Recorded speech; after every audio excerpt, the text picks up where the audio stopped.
Epidemiologi Pelayanan Kesehatan akan memaparkan tentang ketepatan dalam mengkaji indikator kesehatan dan analisis pelayanan kesehatan. Berikut ini adalah anggota kelompok 3 Epidemiologi Pelayanan Kesehatan. Fokus bahasannya itu kategori dan tujuan analisis kebijakan, pertimbangan kesehatan dan sosial, tujuan dan pengaruh kebijakan kesehatan, pengawasan lingkungan dan risiko dalam pekerjaan, mengurangi faktor risiko dan perilaku, mengatur obat-obatan dan perlengkapan medis, memperbaiki pasien masuk dan kualitas perawatan kesehatan, setting untuk membuat kebijakan kesehatan, pemerintah, non-pemerintah, dan masyarakat, perlengkapan epidemiologi, proses dan aturan-aturan profesional. Yang pertama kita masuk yaitu kategori dan tujuan analisis kebijakan. Di sini saya mengambil jurnal kebijakan kesehatan yang berjudul Implementasi Program Indonesia Sehat dengan pendekatan keluarga PUSPK menggunakan tenaga kontrak di Kabupaten Kulon Progo tahun 2018. Jadi kategori analisis yang pertama yaitu isi kebijakan, menjelaskan bagaimana suatu kebijakan muncul dan diimplementasikan. Penggunaan tenaga kontrak harian lepas pada saat kunjungan keluarga sekaligus intervensi awal dan input data di Puskesmas Solo 2. Proses kebijakan, menganalisis bagian-bagian melalui isu yang lewat dan perubahan dari faktor-faktor yang berbeda.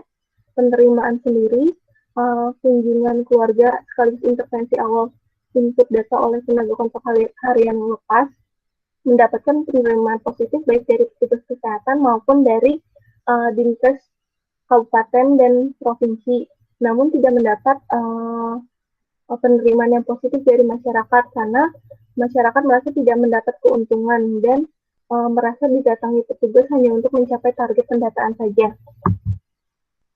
Proses kebijakan kepatuhan, jadi proses Solo 2 ini tidak bisa memenuhi target capaian kunjungan lebih dari 60%. Tapi dapat mencapai target kunjungan kedua desa sasaran di tahun 2018.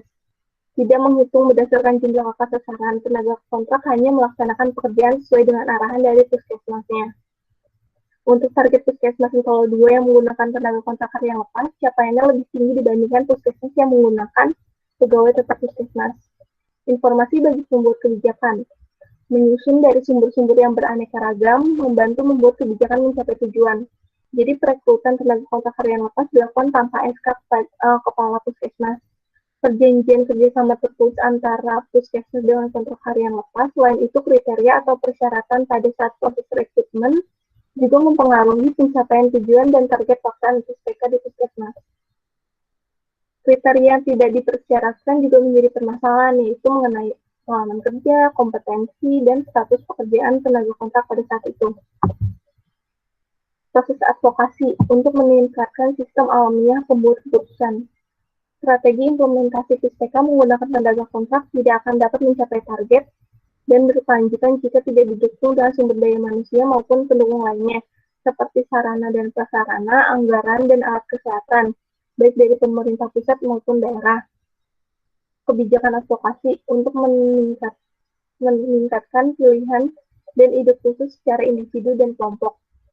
Jadi menurut peraturan pemerintah nomor 17 tahun 2017 mengenai tenaga kontrak tidak mengatur tentang tenaga kontrak harian lepas, khususnya pelaksanaan PUSPK, maka diperlukan regulasi tenaga kontrak harian lepas dalam pelaksanaan PUSPK sebagai upaya publik untuk memberikan pengaruh langsung atau tidak langsung terhadap perilaku dan fungsi organisasi maupun perorangan yang menyediakan pelayanan kesehatan. Kebijakan untuk mendapat hasil kebijakan pada konteks sosial, ekonomi, dan faktor-faktor lainnya, yaitu meningkatkan capaian IKS di wilayah dan meningkatkan capaian 12 indikator PUSPK. Untuk target 12 indikator PUSPK di Puskesmas Solo 2 ada 5 indikator PUSPK yang bisa mencapai target cakupan dan mengalami kenaikan capaian dari tahun 2017 ke 2018. Evaluasi studi untuk menganalisis pengaruh kebijakan yang berbeda pada penduduk. Jadi membuat atau merevisi regulasi terkait PUSPK agar pada implementasi PUSPK-nya dapat menggunakan tenaga kontrak dari anggaran BOK berupa honor petugas PUSPK dengan jumlah tenaga kontrak sesuai kebutuhan puskesmas. Puskesmas melalui APBD Dinkes DIY melakukan monitoring dan evaluasi sesuai dengan pedoman MONEF data PUSPK dari Kemenkes RI. Melakukan koordinasi secara rutin tepat waktu baik internal tim bina wilayah termasuk di dalamnya tenaga kontrak maupun dengan pemegang program lainnya di puskesmas. Selanjutnya, tujuan analisis kebijakan yang pertama memahami proses kebijakan yang dikembangkan dan diimplementasi, mengetahui tujuan dan motivasi di balik kebijakan yang diimplementasi termasuk fokus pada pendekatan keluarga dan kemiskinan, memahami cara kebijakan tersebut berpengaruh terhadap area keberadaan pendapatan keluarga, memahami area-area yang potensial untuk diintervensi dalam proses kebijakan. Dalam hal ini, untuk mendapatkan efek pemantapan dalam pengembangan kebijakan dan proses implementasi. Selanjutnya ada pertimbangan kesehatan dan sosial. Jadi masih di jurnal yang sama, pertimbangan kesehatannya penyelenggaraan PISPK dengan tenaga lepas kontrak tetap bertujuan meningkatkan akses masyarakat terhadap pelayanan kesehatan yang komprehensif. Memperkuat fungsi puskesmas dalam penyelenggaraan UKM dan UKP. Pertimbangan sosialnya, kunjungan keluarga PISPK yang dilakukan oleh tenaga lepas kontrak tidak mengganggu masyarakat dan lingkungan. Rekrutan tenaga lepas kontrak tidak melanggar regulasi dan tetap dipenuhi haknya sebagai pekerja.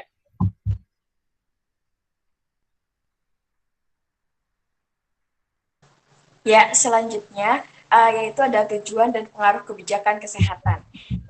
Yang itu ada tujuan kebijakan kesehatan. Di next ya. Kebijakan kesehatan, proses implementasi, analisis dan penelitian.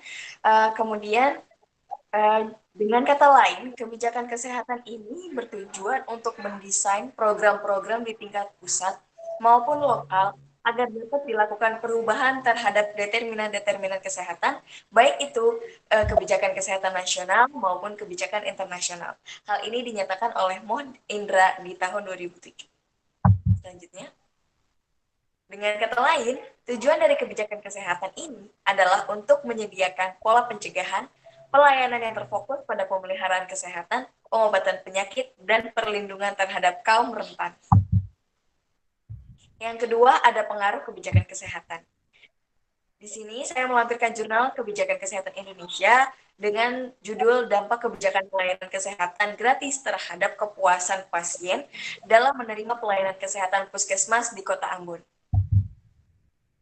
Boleh dilanjut? Ya, seperti jurnal tersebut, pengaruh kebijakan kesehatan terhadap masyarakat.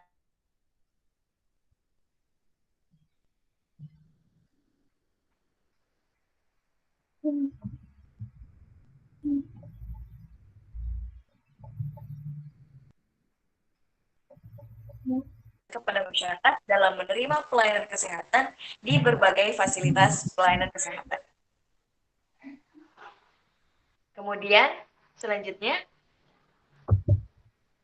ya, ada pengawasan lingkungan dan risiko pekerjaan.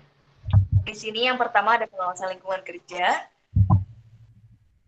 Ya, pengawasan lingkungan kerja adalah serangkaian kegiatan pengawasan dari semua tindakan yang dilakukan oleh pegawai pengawas ketenagakerjaan atas pemenuhan pelaksanaan peraturan perundang-undangan atas objek pengawasan lingkungan kerja. Selanjutnya, objek pengawasan lingkungan kerja ada 9.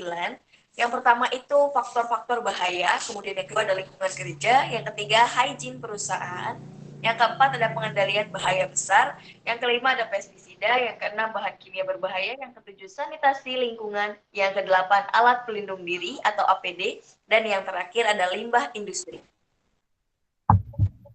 Kemudian ada risiko dalam pekerjaan. Boleh lanjut?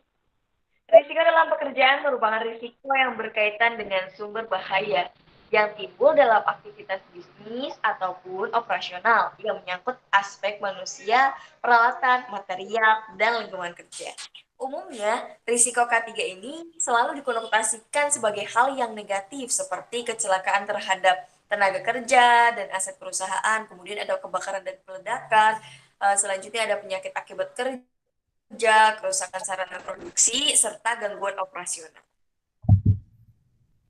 Di sini saya melampirkan jurnal kesehatan masyarakat yang berjudul tentang gambaran manajemen pengendalian risiko paparan lingkungan kerja di area terbuka dalam pencegahan penyakit akibat kerja.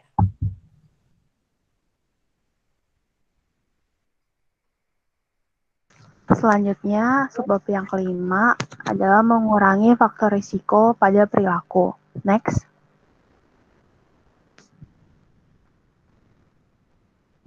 Jadi, perilaku adalah tindakan yang dilakukan oleh seseorang atas respon dari sesuatu dan berdampak pada lingkungan ataupun pada diri sendiri. Selanjutnya, dalam mengurangi faktor risiko pada perilaku dibutuhkan peran dari sukarelawan ataupun dari kesadaran individu itu sendiri. Next.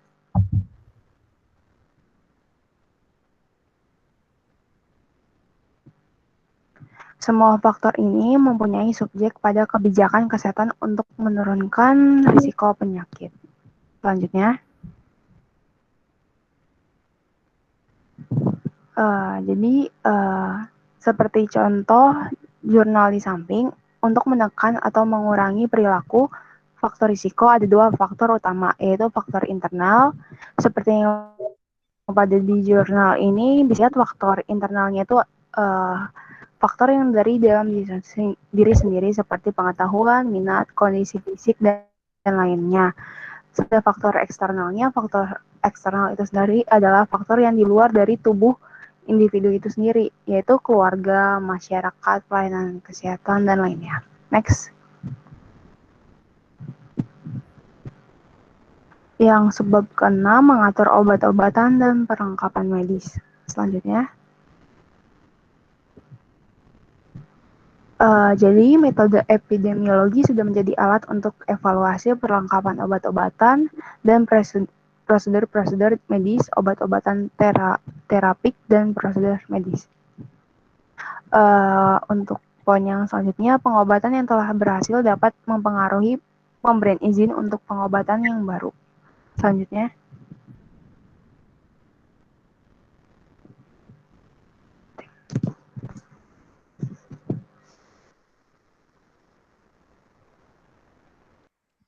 Selanjutnya akan saya membahas mengenai perbaiki pasien masuk dan kualitas perawatan kesehatan.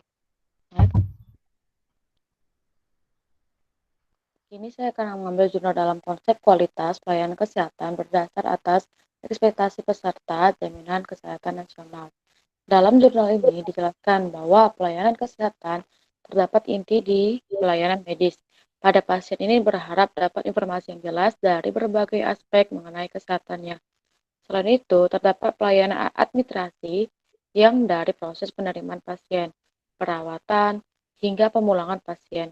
Dengan ini mencakup kemudahan di dalam suatu perjanjian, jadwal pelayanan, proses, serta waktu tunggu yang dibutuhkan pasien selama proses pelayanan. Selanjutnya saya akan membahas tentang setting untuk membuat kebijakan kesehatan. Next. Dalam setting untuk membuat kebijakan kesehatan, ini biasanya digunakan oleh pemerintah, non-pemerintah, dan masyarakat dalam untuk melakukan analisis hubungan antara proses kebijakan dan implementasi ada beberapa langkah yang menurut Reski pada tahun 2001. Satu adalah mitos kunci kebijakan pada umumnya adalah mitos kunci kebijakan adalah keseluruhan dari kebijakan yang lampau yang sudah ada peraturan-peraturan program-program yang sementara dijalankan. 2. Konteks pemerintah dan politik kelanjutan. Proses kebijakan adalah antara konteks dan gaya birokrasi serta kemampuan institusi publik, serta unsur-unsur sosial dan politik serta kecenderungan perubahannya. 3. Pendekatan isu-isu kunci kebijakan dan hubungannya dengan pendapatan keluarga, padahal kebijakan yang mendesak hubungan dengan hal yang baru. 4. Proses pengembangan kebijakan. Inti daripada proses pengembangan kebijakan adalah menganalisis proses pengembangan kebijakan dan pengertian, termasuk interaksi dan respon dari aktor, sangatlah penting dalam memformulasikan kebijakan, di mana hasil daripada proses ini dapat berbentuk suatu formulasi kebijakan makro.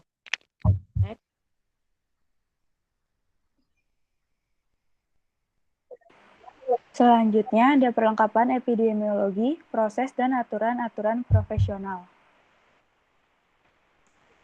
Di sini diambil dari jurnal studi mutu pelayanan berdasarkan kepuasan pasien di klinik gigi dan mulut Rumah Sakit UP Dr. Wahidin Sudiro Husodo, Makassar. Perlengkapan epidemiologi yang dilakukan yaitu dengan menetapkan instrumen penilaian mutu pelayanan, di mana mutunya ini berdasarkan pada reliability, assurance, tangible, empati, dan responsif. Kemudian kriteria objektif dari kepuasan ini diberi skor 3. Kurang puas diberi skor 2 dan tidak puas diberi skor 1. Skor tertingginya ini adalah 18 dari 6 dikali 3, sedangkan skor terendahnya ini adalah 6. Proses pada penelitian ini diawali dengan menggunakan rumus Lovin sehingga didapatkan sampel 85 orang yang dilakukan secara purposive sampling dengan kriteria inklusi, menerima perawatan lebih dari sekali kunjungan dan minimal berumur 15 tahun dan dapat berkomunikasi dan bersedia menjadi responden. Aturan profesional mutu pelayanan dilihat dari indikator baik apabila jawaban responden menyatakan puas lebih dari 60% dan tidak baik apabila jawaban responden menyatakan puas kurang dari 60%. Sekian pemaparan dari kelompok kami. Kurang lebihnya mohon maaf. Wassalamualaikum warahmatullahi wabarakatuh.